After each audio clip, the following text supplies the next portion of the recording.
sa iyong binigay na pag-ibig sa amin, Ama. Sapagkat dakila ang iyong pag-ibig. Umibig kayo sa amin na walang hanggang pag-ibig. Napakadakila na binuhis mo ang inyong buhay sa krus. Dahil sa iyong pag-ibig, ay pinasan mo ang mga kasalanan ng bawat sangkatauhan upang kami ay maligtas. At naway, huwag nawang mawala ng kabuluhan ng mga pinaghirapan mo, Ama.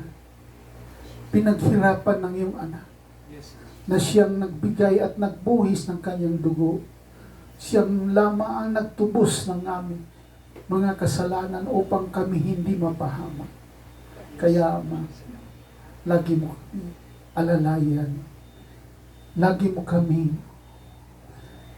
bigyan ng napakataas na sampalataya, Ama.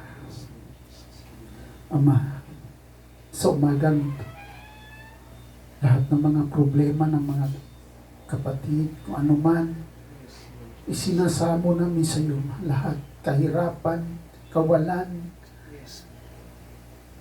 kalusugan, karamdaman, lahat, Ama, ng pangangailangan, pati ang Diyos na ito, Ama.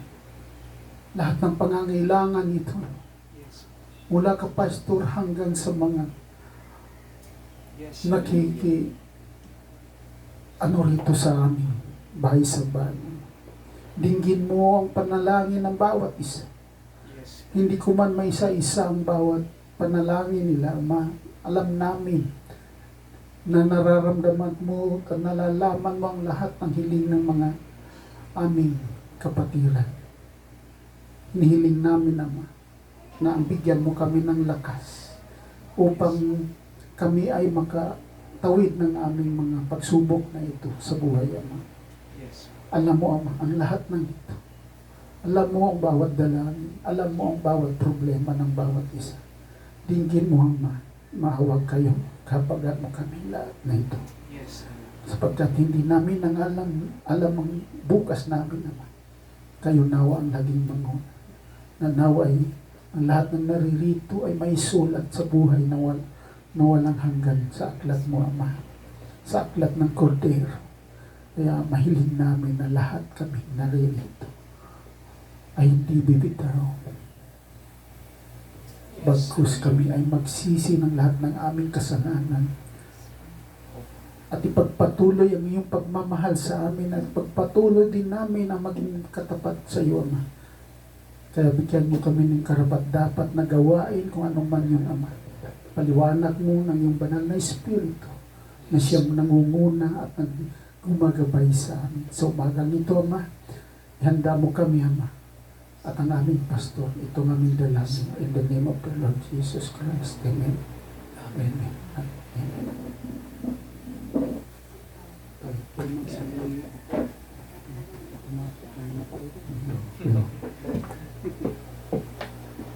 Magandang tanghali sa ating lahat, mga kapatid. At humihingi kami ng paumanhin dahil yun pong ano po ito? Yung pong Prime Water kasi ang ganda ng serbisyo eh. Sobrang ganda talaga. Kaya ano po, no, yung araw nagiging gabi. Yung gabi nagiging araw. Yan po. Night shift po eh. Yung area po namin, night shift kami eh. Opo. Pati si Mama Lee, no? Hindi night shift, madaling araw. Ano pala? Dos kayo. Oo, kasi simula nung madaling araw nagsisimula. Tapos mamamatay ng mga bandang 10. May ano kasi siya, may umaga, kaso nung wala tayo. Sobra.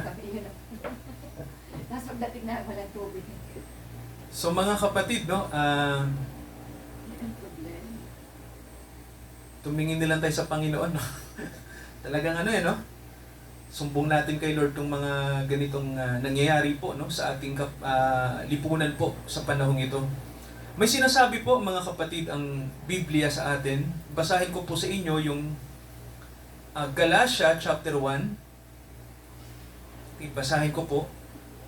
Galatians chapter 1, at ito po yung nakasulat sa verse 11. Ito ang sabi ni Pablo, mga kapatid, no? Ang ating apostol, sapagkat aking ipinauunawa sa inyo, mga kapatid, tungkol sa mabuting balita na aking ipinangangaral, ito ay hindi galing sa tao. Tayo po'y manalangin. Dakilang Ama, pagpalain niyo po ang tanghaling ito.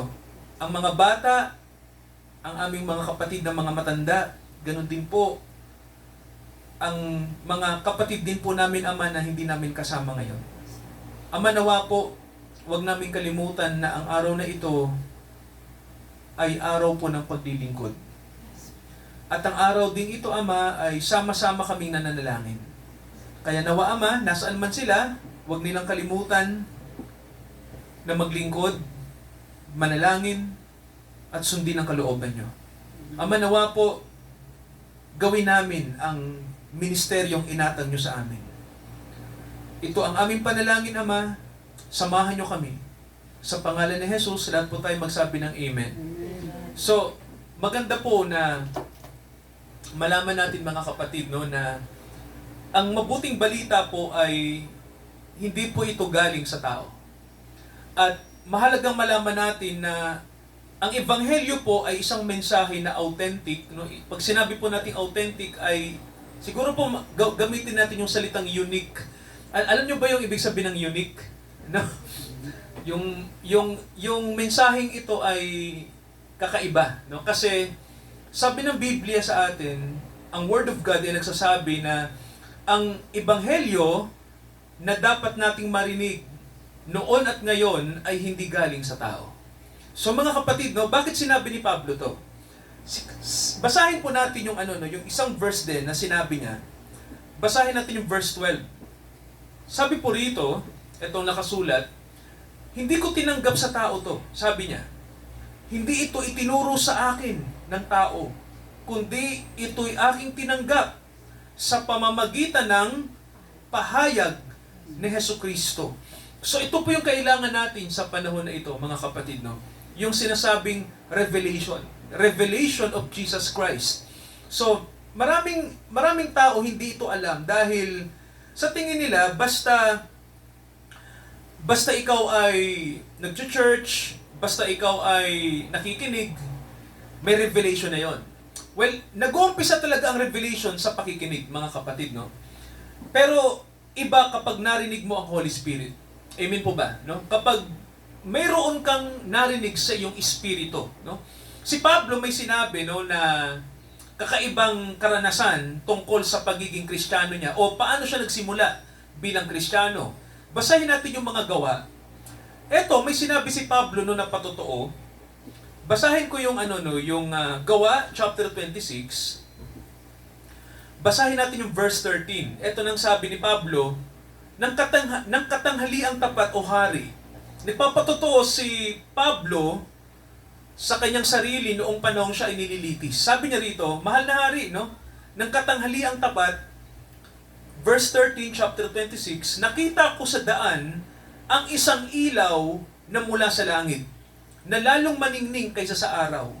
Lumiliwanag sa palibot ko at sa mga nagsisipaglakbay na kasama ko. So dito po, no, mayroong si Pablo kasi ay isa siyang mang-uusig noong panahon niya, no? Lumaki siya na istrikto sa Judaism, sa relihiyon ng Israel. Kaya nang lumabas ang sektang na tinatawag na sekta ng daan, no? Yung sinasabing mga tigasunod ni Jesus, inusig nila ang kilusan na to, no? Kasi malaki na ang influensya ng tinatawag na daan, no? Ang tawag kasi noon sa Christianity ay the way, no?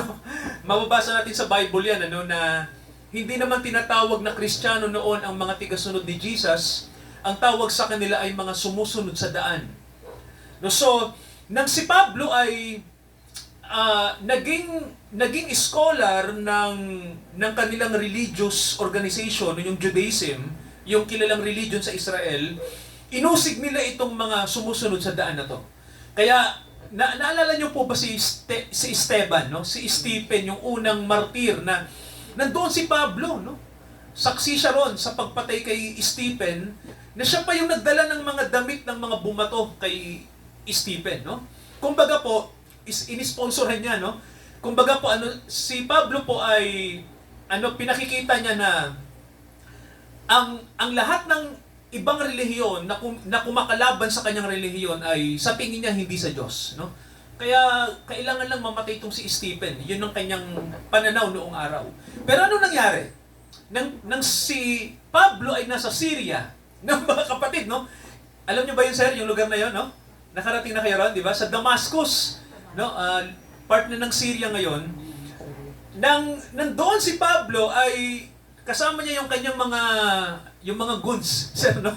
Para hulihin ang mga Kristiyano. Doon, sir, nagpakita sa kanya ang Panginoon. Amen po ba, no? At ang sabi ni Pablo, isang ilaw na maliwanag pa sa araw. Amen po ba? At ang sabi rito, sabi ng verse 14, napasubsob siya sa lupa, at hindi lang siya. Ang sabi ni Pablo, kasama yung mga goons niya, no? Lahat sila. And then, ano pong nangyari? Narinig ko ang isang tinig na nagsasalita sa akin. Sino yung narinig niya, mga kapatid? May narinig siyang voice, no? At sino kaya yon? Tinawag siya sa pangalan niyang Israel, no? Kasi si Pablo po sa Jewish name ay Saul. Kaya sabi sa kanya, Saulo, Saulo, bakit mo ako inuusig? At ang sabi ng Panginoon sa kanya, mahirap sa iyo ang sumipa sa matulis. No? Ibig sabihin, mga kapatid, si Pablo ay sumisipa sa matulis. Anong ibig sabihin nun? Kahit usigin niya ang mga anak ng Diyos, hindi niya kaya. No? Patayin man niya sila, hindi niya kaya. Kasi sumisipa siya sa matulis. Siya rin ang masasaktan. No? Sabi ng Panginoon sa kanya, sumisipa ka sa matulis. No? And then, anong sabi ni Pablo nang marinig niya ang tinig na ito? Sabi niya, sino ka baga, Panginoon? Who are you, Lord? At sinabi ng Panginoon, ako si Jesus na inuusig mo. So, ito yung unang encounter ni Pablo sa Panginoon. No? Dito mga kapatid, no, nag-melt yung puso ni Pablo. Na-encounter niya sa kanyang puso ang Panginoon. No? Kasi yung tinig kasi ng Panginoon ay tumatagos yan sa mga kapatid, saan? Hindi lang yan sa no? Hindi lang yan sa tenga. Amen po ba, no? Pag ikaw ay nakapakinig ng salita ng Diyos, ng totoo, no? Na mayroong supernatural, ano po yan sa puso mo, tatagos yan, no? Kaya si Pablo, alam nyo, nung mawala na yung tinig, nawalan siya ng paningin. Nabulag si Pablo, mga kapatid, no? At sabi ni Pablo, akayin nyo ako. Wala akong makita. Sabi ng mga goons niya, tara, boss, sama ka namin, dumiretso tayo sa Damascus. Ano ba nangyari, no? So, hindi nila maintindihan, ano ba nangyari, no? Bigla na lang silang nahulog sa kabayo, may liwanag biglang sumambulat. So, ang tinig kasi, intently, gustong iparinig lang ng Panginoon, pero may narinig din yung iba, no? Pero hindi malino sa kanila, pero kay Pablo malino kasi si Pablo ang ina-address ng Panginoon. Alam niyo, nang si Pablo ay nasa Damascus, nag-aabang, no? Kasi may sinabi ang Panginoon sa kanya, stay put lang, no? May pupuntang tao sa iyo. Sabi ng Bible, nang si Pablo ay naghihintay, habang siya'y bulag, alam niyo ang kanyang ginagawa? Nagpipray siya. Amen ba? Sabi niyo nga mga kapatid, prayer. So, nagpipray si Pablo. Ibig sabihin, sir, yung gumagana na yung Holy Spirit, no? Kasi si Pablo, kanino kaya siya nagpipray? No? Alam niyo kung kanino? Yung narinig ng tinig, no? Kasi noon niya naintindihan na ang Diyos nila na sinasamba, na ang pangalan ay Jehovah, no? Pero ang talagang tawag sa Panginoon ay Yehovah, no? Ganun mga kapatid, no? I am that I am. Yun ang ibig sabihin, no? Yung Diyos nila na kanilang kinikilala, yun din pala din yung ipinako sa krus. Mga kapatid, no? Sino po yun? Yeshua, no? So, kumbaga po, naintindihan ni Pablo, no, na somehow ang Diyos ay nagpakita sa kanila through a man, no? Sa pamamagitan ni Jesus Christ. Kaya, mga kapatid, no, malalim po yung ano no, yung pagkakilala kay Jesus, no? Hindi lang siya sa pangalan. So lahat ng Kristiyano na kilala lang si Jesus sa pangalan, hindi totoong Kristiyano 'yon, no? Kasi sabi ng Bible, ang totoong Kristiyano, mga kapatid, ay kilala mo si Jesus sa puso mo, narinig mo siya, na-encounter mo siya. Tulad ni Pablo, tulad nila Pedro, at marami pang iba. Kaya alam niyo po sa Middle East, no? Kahit ang mga Muslim na against sila, di ba ang mga Muslim may sarili silang propeta si Muhammad? At mahirap mag-iba ng relihiyon pag Muslim ka, no? Kasi mahigpit sila sa pananampalataya. Di ba sino na ba ritong may kaibigang Muslim? Okay. Sino rito yung may mga kaibigan nga sa Judaism? Kami din, sir, meron, no? Nagpa-convert Methodist dati at nagpa-convert siya sa Judaism, no? Hindi na siya naniniwala kay Jesus, no? Impostor lang. Kumbaga gano'n, ano? Marami ngayon, mga kapatid, ang ano, no? Lumilipat ng ibang relihiyon. Pero alam niyo po, it's not religion. Tama ba, mga kapatid, no? Yung makapagsasalba. Si Pablo mismo sinabi niya yan. Tingnan niyo po, Galatia chapter 1. Tingnan niyo po, basahin natin. Verse 14. Anong sabi niya rito? Ako'y nangunguna sa relihiyon ng mga Hudyo nang higit kaysa sa marami. Tama po ba to? Galatia 1:14, no? Sabi rito, nung bata pa ako, no, kahit kabataan pa ako, sabi rito ni Pablo na hinigitan ko pa yung ibang kabataan, no? Ako'y nangunguna sa relihiyon ng mga Hudyo. Di ba mga kapatid, nakita nyo, no? Ibig sabihin si Pablo, masipag siya na kabataan. Tama ba, mga kapatid, no? Ibig sabihin, lumaki talaga siya sa church. Lumaki siya sa Israel Church, no? Sa sinagoga na tinuturuan ang mga kabataan tungkol sa batas ni Moises. Kaya sabi ni Pablo dito, masikap ako sa mga tradisyon ng aking mga magulang. Pero anong sabi ni Pablo? Nagkamali pala siya, no? Kasi mayroon palang revelation ang Diyos sa panahon niya. Mga kapatid, maniwala kayo, no? Sino po bang naniniwala dito na ang Diyos ay huminto na sa pagpapahayag? Huminto na ba siya? Hindi pa, no? So, sino naniniwala, mga kapatid, na ang Diyos ay may kapahayagan pa ngayon? Meron, no? Ako naniniwala po ako, no? Hindi natin pwedeng hadlangan ng Diyos dyan, no? Kasi ang Diyos may karapatan na gawin yun, no? Hindi pwedeng sabihin ng isang relihiyon o ng isang sekta na, ay, hindi na ganyan ang Diyos, hindi na siya nagsasalita ngayon, no? Hanggang ngayon nagsasalita siya. Ang kailangan lang, bukas ang puso mo sa Holy Spirit. Amen ba, mga kapatid, no? Kasi mayroon pong ibang espiritu na gumagalaw ngayon para ang tao po ay hindi makakilala kay Jesus. Amen po ba? Sabi nga po, nasa panahon tayo, sir, ng may sinasabi na yung mga astrologer, may sinasabi sila na panahon daw ngayon ng New Age, no?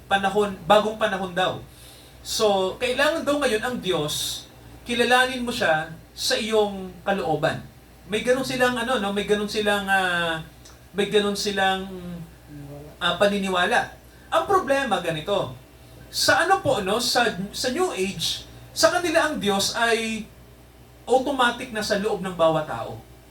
Yan ang problema natin, no? Kasi totoo naman ang Diyos, nasa lahat siya.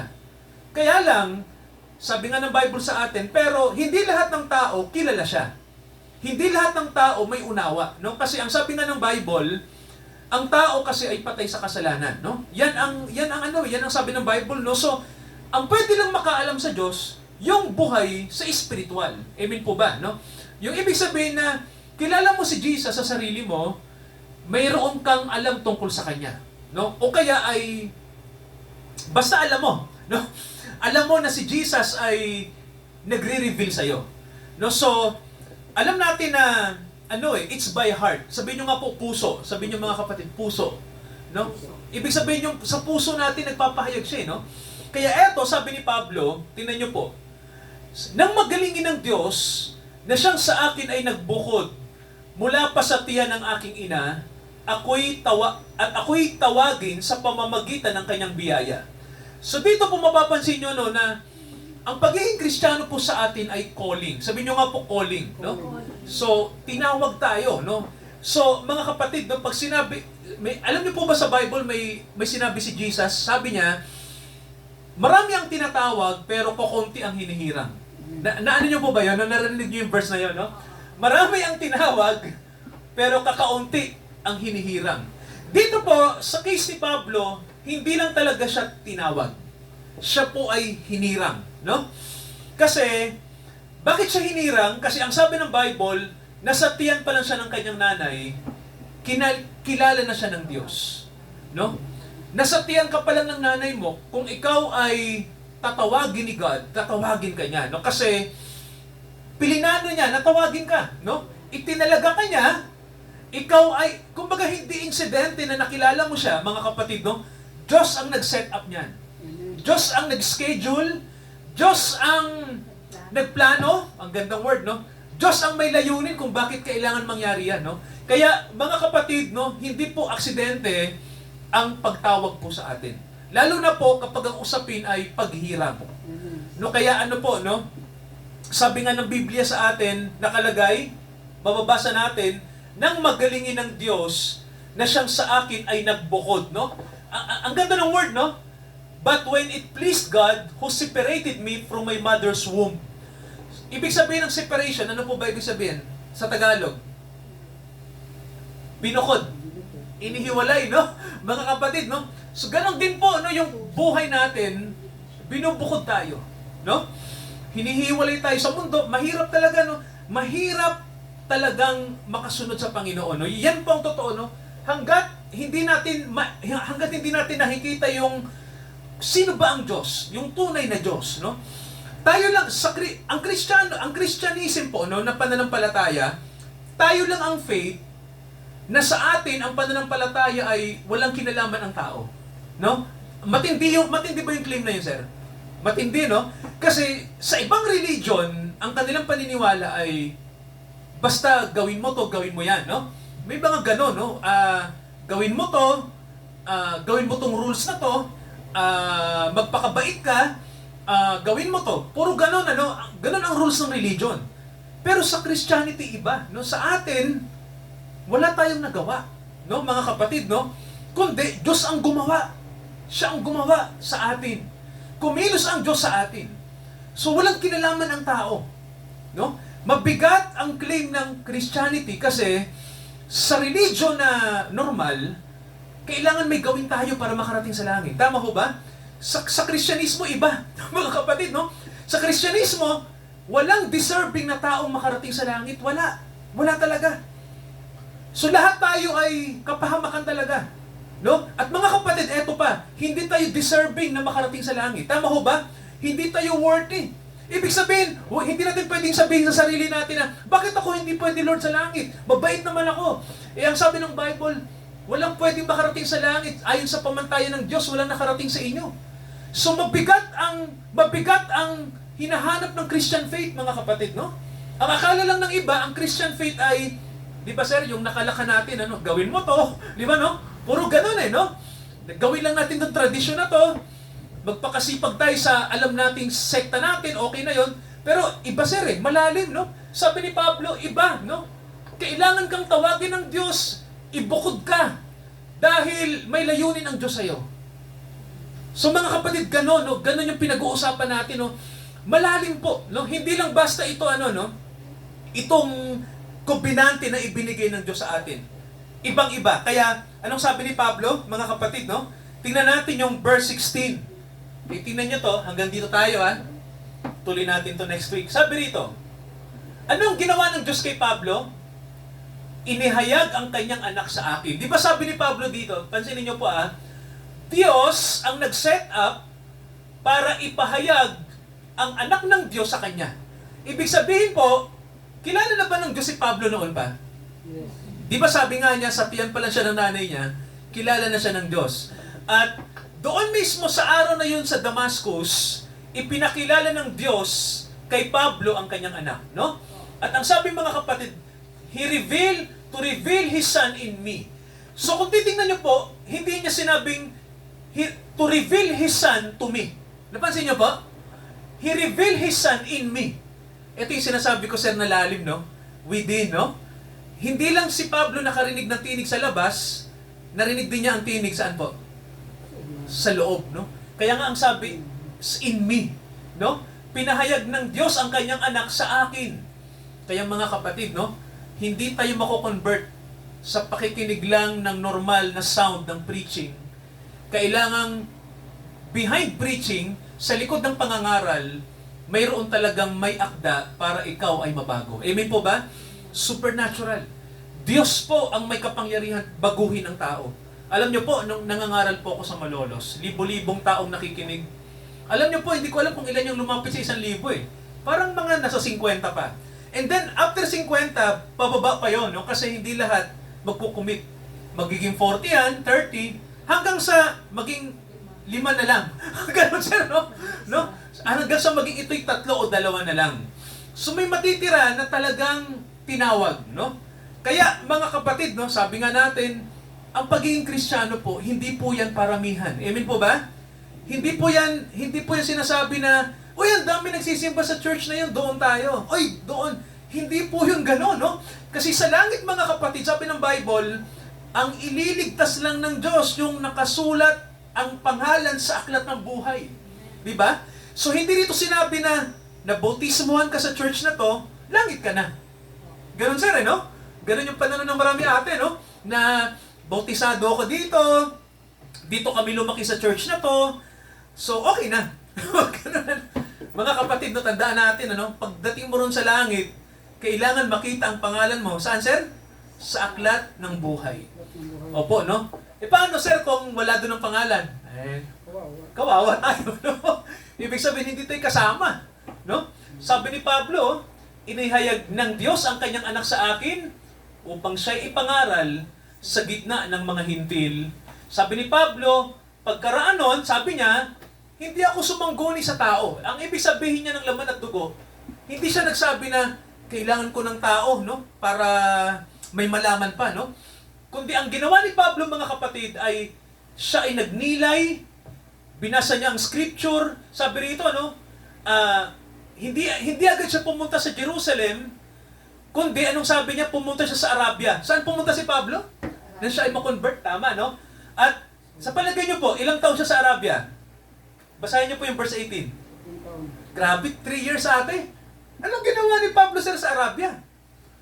Nakipag-usap kaya siya sa mga Muslim doon? Wala pang mga Muslim noon eh. No? Nauna ang Kristiyano eh. Oh. Ano kayang ginawa ate? Baka nag-tent making, no? O kaya nag-DH, ganon, sa Saudi. Pero ang totoo po nun, sabi ng mga scholar, ang ginawa niya rin sir, nag-aral lang nag-aral, no? Kumbaga ate, ang Bible ay ni-research niya. No, binalikan niya, parang ang Bible naging bago sa kanya ate nang makilala niya si Jesus.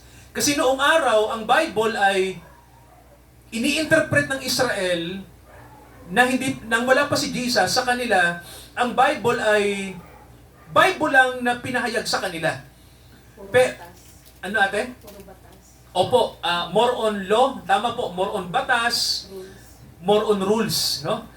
Pero nang dumating si Jesus, nagbago lahat, no? Everything's changed. No? Nagkaroon ate ng bagong insight sa Bible nang dumating ang interpreter na si Jesus, no? Kasi sabi niya, pumunta ako dito hindi para i-abolish ang batas nyo. Di ba sabi niya? Nagpunta ako rito para ganapin ang sinasabi ng batas. So, si Jesus, ang kanyang interpretasyon sa batas, ito yung numero 1 kalaban sir nila Pablo. Kasi, di ba ate, pag may sekta na, ang Biblia sa'yo, may sarili na kayong stand eh. Tama po ba? No? May position na kayo eh, no? Hindi ka na pwedeng anuhin natin doon eh. Kumbaga, kunyari po, eto na yung batas ng religion namin, eh, ganito paniniwala namin, sabi ng Bible. Ito yung aming interpretasyon dyan. E nang dumating si Jesus, everything's changed. No? Naiba. Kumbaga, may bagong dala si Jesus na parang revolutionary na doktrina eh, no? Nakakaiba talaga, no? Sa kanila parang kakaiba to parang ano bang sinasabi nito, no? Ang nakapagtataka pa po, hindi nila kasama sa sekta nila si Jesus, no? Hindi siya, totoo nung siya ay 12 taong gulang ate, no? Kasama niya ang mga nasa Judaism, no? Pero hindi siya nag-aral sa kanila. O, kumbaga po, sinunod niya lang yung kultura nila ng kanilang mga ninuno na pag 12 anyos ka, mag-aral ka ng batas. Ganon, no? Mula maliit ka hanggang 12 anyos, pag-aralan mo. Pero yung ginawa ni Pablo na hanggang binata, si Jesus hindi na gano'n, no? Kumbaga po, nag-ano na lang siya kasi ang sabi ng Bible, from 12 years old, hindi naman nila alam nangyari kay Jesus eh. Walang account dati. Opo, silent years, no? Alam niyo ho ba na from 12 to 30, walang sinasabi ang Bible tungkol kay Jesus, ano bang nangyari sa kanya? So lahat ay naghaka-haka lang, no? Baka nagpunta daw sa India, nagpunta daw sa mga Hindu, may ganun. Alam niyo ho ba, no? Controversial yon. Sabi ba naman ng isang Hindu na, we know Isa, nagpunta dito yan, ganun. Pero sabi nga, fake yung account, sir, no? Hindi reliable yung source.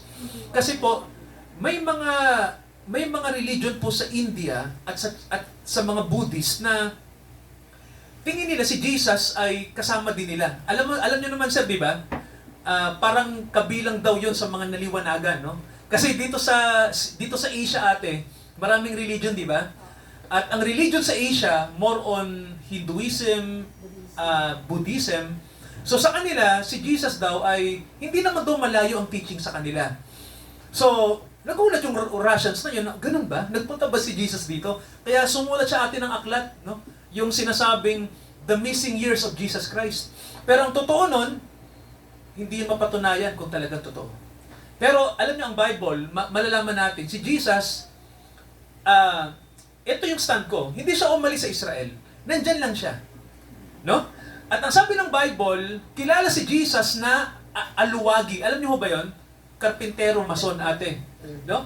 Kasi, nang si Jesus nangangaral, ang sabi sa kanya ng mga tao, sino ba tong anak ng karpintero? Ibig sabihin, nakita nila si Jesus nang hindi pa nangangaral, di ba sir? Karpintero. Ibig sabihin si Jesus, bago siya mag 30 years old, minabuti muna niya na mag-work. Tama ba sir? Magtrabaho. Kasi, ganun pala ate ang kultura sa Israel. No? Yung mamasterin mo muna yung craft mo, kung ano yung kurso mo, ang Panginoon, ang kanyang piniling kurso, sir, carpentry, di ba? So, woodworking. So, marunong siya sa pagmamason, marunong siya mag-repair, no? Kaya di ba sa Passion of the Christ, may mga account na gumagawa siya ng mesa, di ba? Ganun no? So, karpintero ang Panginoon. Nung hindi pa siya nagsisimulang mag-ministry. At hindi siya umalis sa kanyang bayan, no? Nandun lang siya. Siguro baka ibang Jesus yon. Kasi noong panahon, sir, ni Jesus, maraming Jesus. Tama ho ba? Jesus is common name.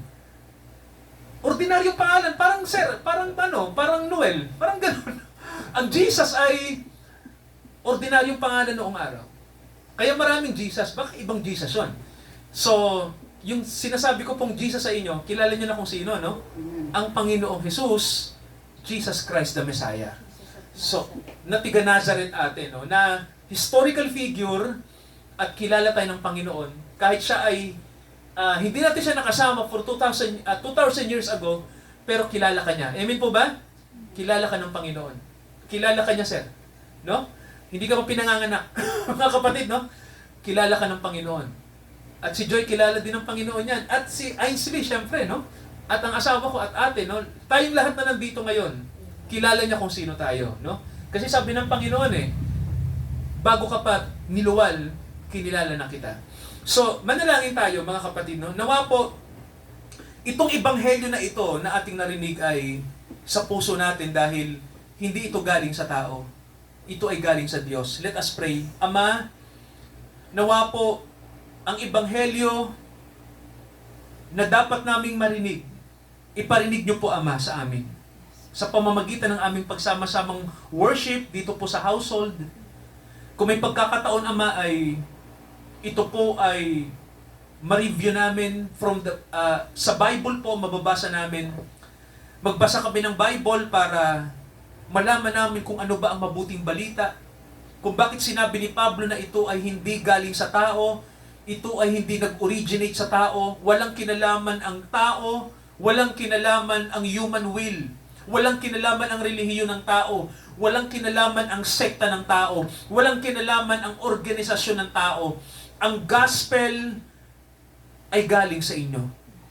Nawa, Ama, itong gospel na ito ang pakamithiin naming pakinggan. Itong gospel na ito ay pumasok sa aming puso. Magpakilala.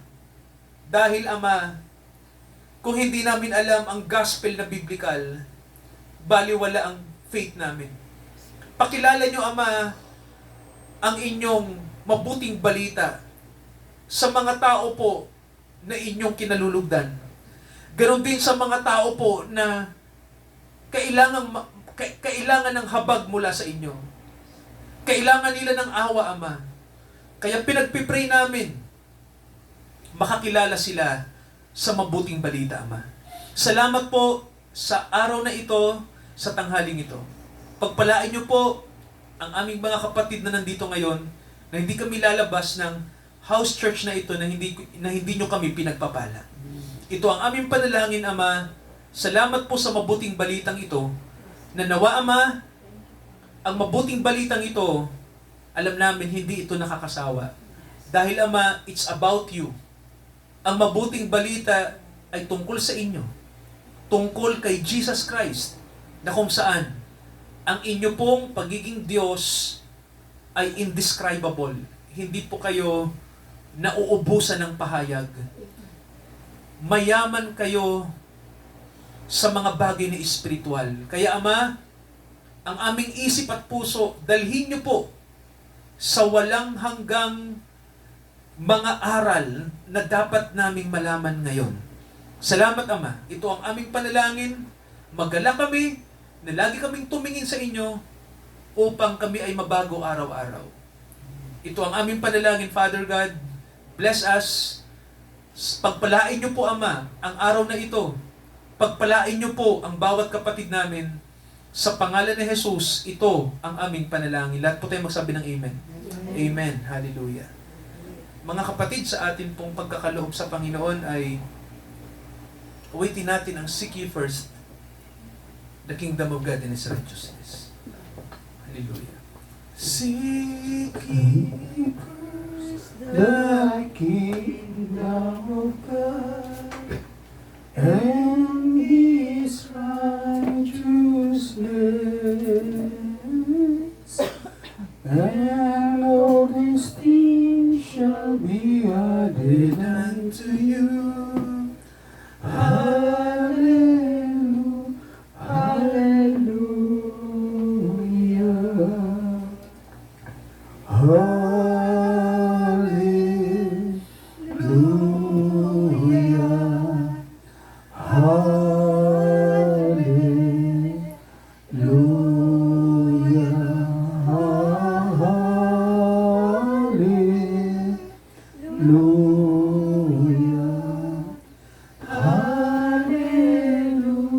hallelujah, Sir po sa panalangin ng pasasalamat. Ama, maraming salamat po. Narito ang aming mga handog. Ama, naway ito'y dumami pa, siksik-liglig na umaapaw, at sa lahat ng mga kapatid na nagbigay ngayon ng buong puso at may pag-ibig, Ama. Pagpalain mo sila, Ama. Bigyan mo sila ng pagkakataon sa lahat ng mga kanilang mga hiling sa iyo, Ama. Pakinggan mo sila. Yes, At Father. sila po'y dagdagan mo pa Yes, ng hallelujah. siksik-liglig at umaapaw, Ama. Yes, Father. At ang bagay na ito na hinandog namin sa iyo, Ama, ay ito'y makatulong sa aming iglesia, Ama, at makatulong sa mga layunin ng iyong pastor, ng iyong mga hinirang, Ama. Hallelujah, Father. Sinugo, Ama, na naway ito'y magkasya sa lahat ng mga pangangailangan ng iglesia. Yes, Father. Hallelujah. Ama, ito ang aming dalangin. In the name of the Lord Jesus Christ. Amen. Amen. Italaga natin ang ating mga sarili sa Diyos. Dakilang Ama, we are offering ourselves as a living sacrifice, holy and acceptable unto you, as our reasonable service. Nandito po kaming lahat, Ama. Nawa, maging karapat dapat kami sa harapan nyo dahil sa inyong awa. Hindi kami deserving sa salvation. Hindi kami worthy. Kami nga po ay guilty sa kasalanan. Kaya, dakilang Ama, naniniwala kami ang mga tao sa langit, hindi sila mga taong mabubuting sinasabi, kundi mga sinners na inyong pinatawad, hinugasan ng inyong dugo, at binago. Kaya Ama, nawa, ang pagpapakabuti sa sarili na nauuwi sa self-righteousness, hindi ito ang pagpapakabuti na sinasabi namin. Kundi, Ama, surrender to your will. Dahil in our own will, hindi namin kayang magpakabuti sa aming mga sarili. Kayo ang kabutihan namin. Lord Jesus, kayo ang aming Savior. Kayo ang nagbabago ng puso. Kaya thankful kami na lagi nyo kaming nare-remind, Father, to depend on your mercy. Dahil walang ibang way para kami, Ama, ay magkaroon ng kaginhawaan. Not just in this world, but in the next world. Kung nasa inyong piling lamang may satisfaction kami. Kaya, Ama, nawa, lagi kaming tumingin kay Jesus, Father. Dahil sa tuwing kami ay nakatingin sa inyo, dakilang Ama, at sa inyong anak, tunay po na nababago kami araw-araw. Dahil nanggaling po kami sa inyo. Nanggaling kami sa inyong biyaya. Nanggaling kami sa inyong salita. Lahat kami ang magaling sa inyo. Kaya, kung ang tao po'y naghahanap ng satisfaction, makikita lamang namin sa inyo.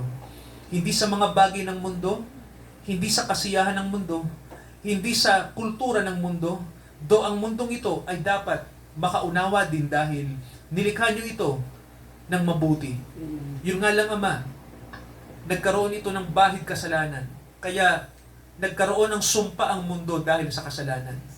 Pero ngayon, Ama, ang mundong ito ibabaguhin nyo rin upang bumalik ang kagalakan ng mga tao, upang maalis ang corruption, upang maalis ang krimen, upang ang tao po ay lumakad ng may pagpapakumbaba, malasakit sa iba. At Ama, hindi ito mangyayari kung wala si Jesus sa puso namin, kung wala ang Holy Spirit. Kaya, Ama, hindi ang relihiyon ang magpapabago sa amin, kundi si Jesus lamang.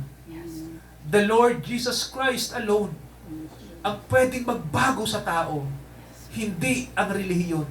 Kaya, Ama, nawa, tulad ni Pablo, tulad namin, tulad din ng iba na dapat din na malaman nila, the Lord Jesus Christ, siya lang ang magsisave sa amin. I-bless nyo po ang bawat soul na nandito ngayon. Na kinilala nyo, Father, gawin nyo silang daluyan ng pagpapala, daluyan ng blessing, daluyan ng inyong grace. At dahil sa kanila, maraming pagpapalain. Sinabi nyo kay Abraham, dahil sa iyo maraming ibibless. Panginoon, sabihin nyo rin po ito sa mga anak nyo ngayon, sa household. Dahil sa amin, maraming pagpapalain. Salamat, Ama. Pagpalain nyo kaming lahat. Sa Diyos na nagmamahal sa atin, na ipinakilala niya ang kanyang anak sa atin, sumaatin ang kanyang biyaya, ngayon hanggang sa pagdating ni Jesus, ang ating Mesaya, upang ang mundong ito ay tuluyang mabago, maging ganap tayong lahat sa kanyang harapan. Amen, amen, at amen. Amen. Amen.